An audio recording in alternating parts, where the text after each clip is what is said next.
See the bigger picture as it emerges. The Papers, weeknights at 10:40 on the BBC News Channel.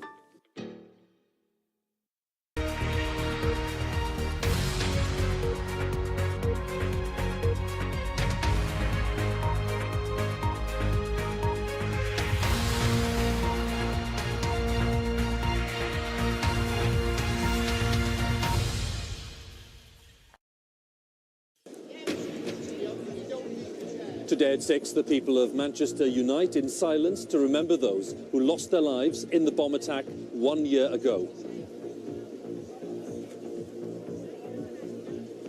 It took place during a service of commemoration at Manchester Cathedral, with tributes and later applause in memory of those who died.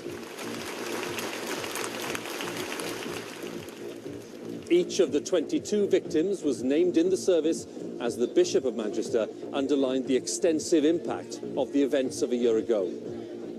All who were affected have a lasting place in our hearts. You have become part of the story of our city, and we will be part of yours.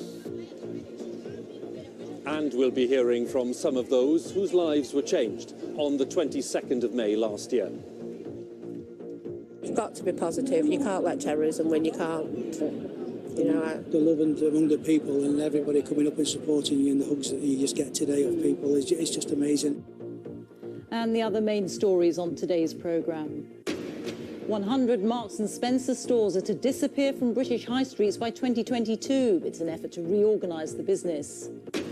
The air we breathe is too polluted, but do government plans to clean it up go far enough? And the Duke and Duchess of Sussex step out for their first public engagement as newlyweds.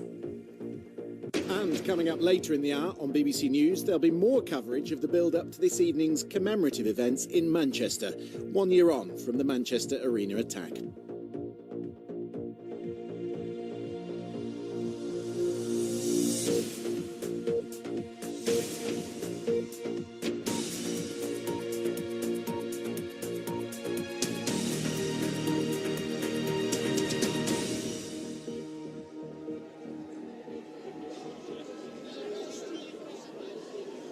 Very good evening from the heart of Manchester, from Albert Square, where the people of this city have been remembering the dreadful events. Very much again, Judith Moritz, our correspondent there.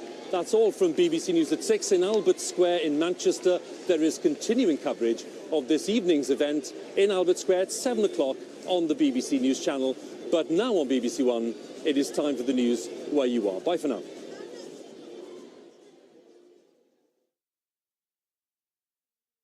Welcome to a special edition of North West Tonight. We are also live from Albert Square in Manchester. I'm Roger Johnson. And I'm Annabel Tiffin.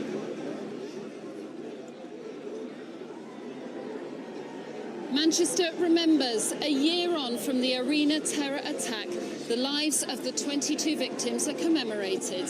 As much as it is a day of remembering, it is also a day of celebration, celebrating what Manchester stands for, what the people stand for. We won't be beaten. Survivors of the atrocity tell us how they are determined to live life to the full and defy terrorism. When you're faced with a life or death situation, you often start to reflect. I've seen the end, and